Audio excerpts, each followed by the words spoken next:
Inilah 7 ilmuwan yang masuk Islam setelah lakukan riset ilmiah. Kita sebagai Muslim tentunya tidak meragukan lagi kebenaran Al-Quran. Setiap apa yang tertulis dalam Al-Quran pasti terjadi. Dan kini banyak riset ilmiah yang telah membuktikan kebenaran Al-Quran. Pada abad modern ini, pembuktian kebenaran Al-Quran banyak dilakukan oleh ilmuwan non-Muslim. Bahkan tidak sedikit di antara mereka akhirnya masuk Islam. Berikut ini 7 ilmuwan masuk Islam setelah melakukan riset ilmiah. Ilmuwan yang pertama bernama Keith Moore. Keith Moore adalah Presiden American Association of Clinical Anatomy antara tahun 1989 dan 1991. Ia menjadi terkenal karena literaturnya tentang mata pelajaran anatomi dan embriologi dengan puluhan kedudukan dan gelar kehormatan dalam bidang sains. Dia menulis bersama Profesor Arthur F.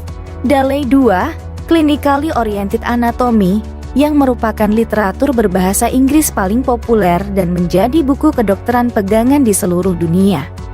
Buku ini juga digunakan oleh para ilmuwan, dokter, fisioterapi dan siswa seluruh dunia. Pada suatu waktu, ada sekelompok mahasiswa yang menunjukkan referensi Al-Quran tentang penciptaan manusia kepada Profesor Keith L. Moore. Lalu sang profesor melihatnya dan berkata tidak mungkin ayat ini ditulis pada tahun 7 Masehi. Karena apa yang terkandung di dalam ayat tersebut adalah fakta ilmiah yang baru diketahui oleh ilmu pengetahuan modern. Ini tidak mungkin, Muhammad pasti menggunakan mikroskop. Sesungguhnya kami telah menciptakan manusia dari suatu saripati air yang berasal dari tanah. Kemudian air mani itu kami jadikan segumpal darah. Lalu segumpal darah itu kami jadikan segumpal daging. Dan segumpal daging itu kami jadikan tulang belulang. Lalu tulang belulang itu kami bungkus dengan daging.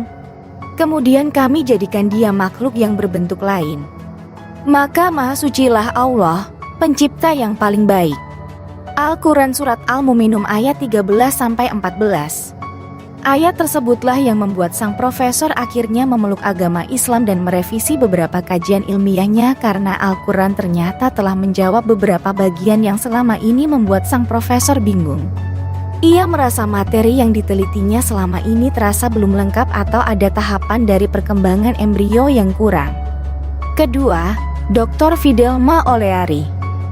Dr. Fidelma, ahli neurologi asal Amerika Serikat, mendapat hidayah saat melakukan kajian terhadap saraf otak manusia.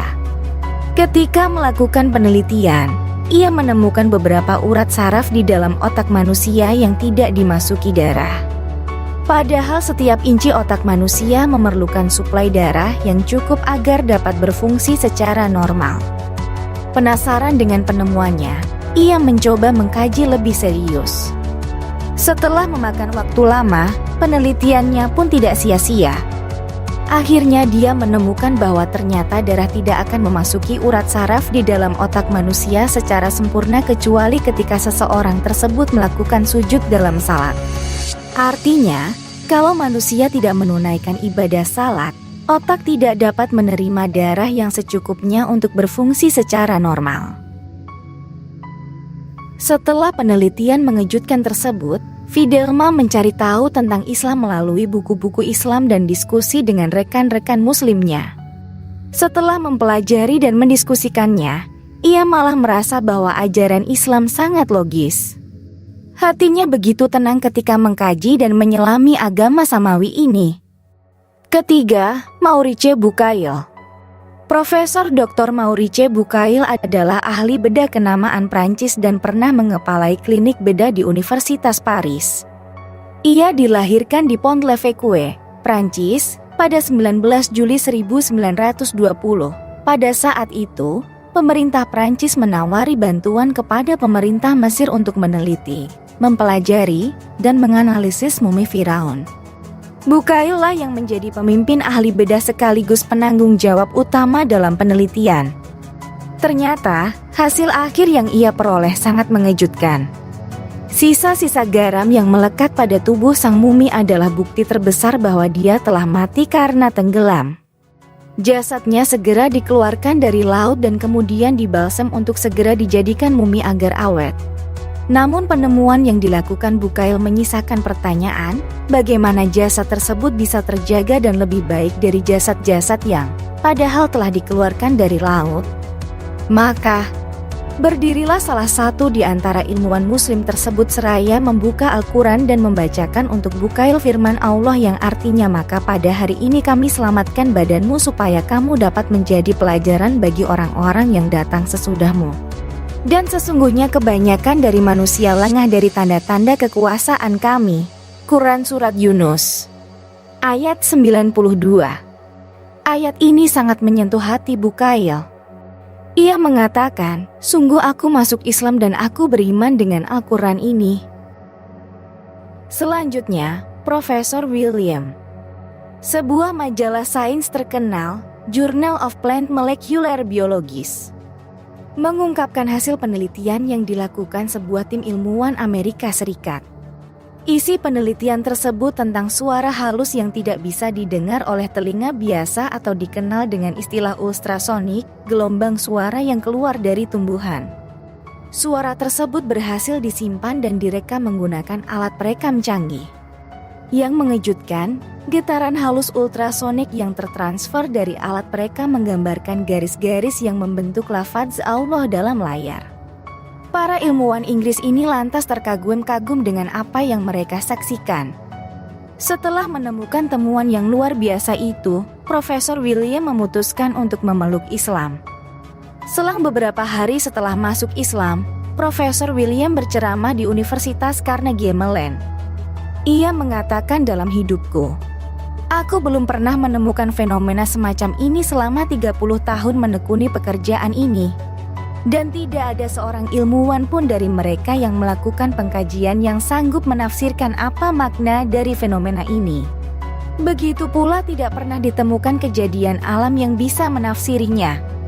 Akan tetapi, satu-satunya tafsir yang bisa kita temukan adalah dalam Al-Quran. Hal ini tidak memberikan pilihan lain buatku selain mengucapkan syahadatain, demikian ungkapan William. Kemudian ada Jacques Cousteau.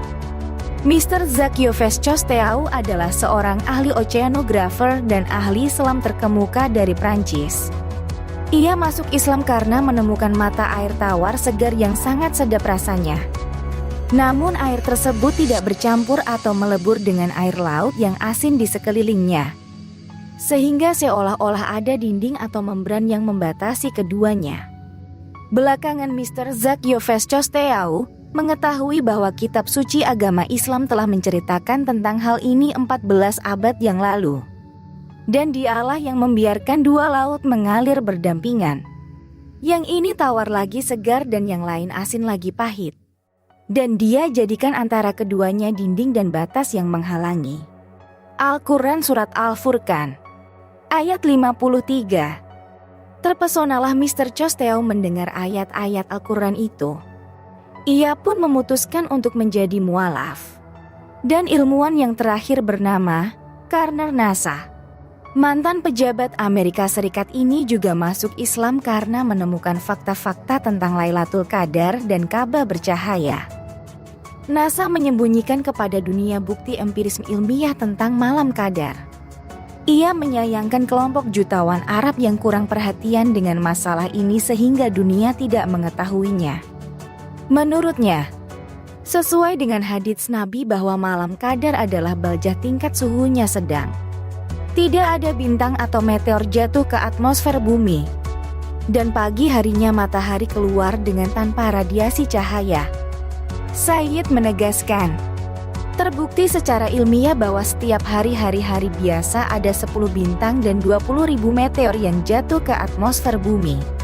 Kecuali malam Qadar, di mana tidak ada radiasi cahaya sekalipun.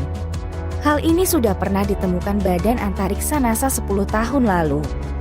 Namun mereka enggan mempublikasikannya. Statement ini mengutip ucapan seorang pakar di NASA Karner, seperti yang dikutip oleh harian Al-Wafat Mesir. Abdul Basit Sayyid, Kepala Lembaga Mujizat Ilmiah Al-Quran dan Sunnah di Mesir, Dr. Abdul Basit As-Said dalam sebuah program di TV Mesir. Said juga menegaskan, pakar Karner akhirnya masuk Islam dan harus kehilangan jabatannya di NASA. Ini bukan pertama kalinya NASA mendapatkan kritikan dari pakar Islam. Pakar geologi Islam Zaglol Najjar pernah menegaskan, NASA pernah menghapus satu halaman di situs resminya yang pernah dirilis selama 21 hari.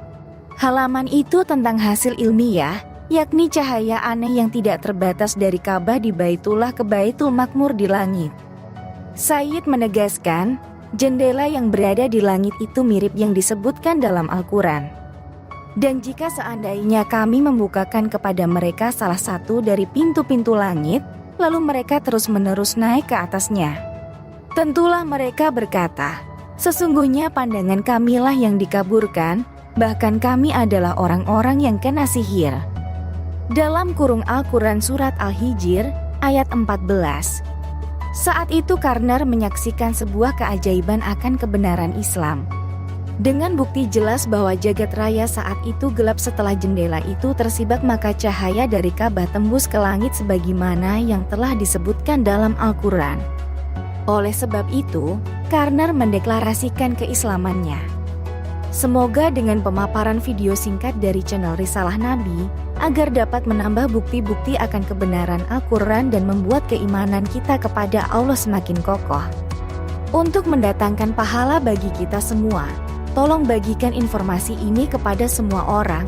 Semoga dengan melakukan kebaikan kecil ini bisa memberatkan timbangan amal kebaikan di yaumil kiamah kelak. Amin.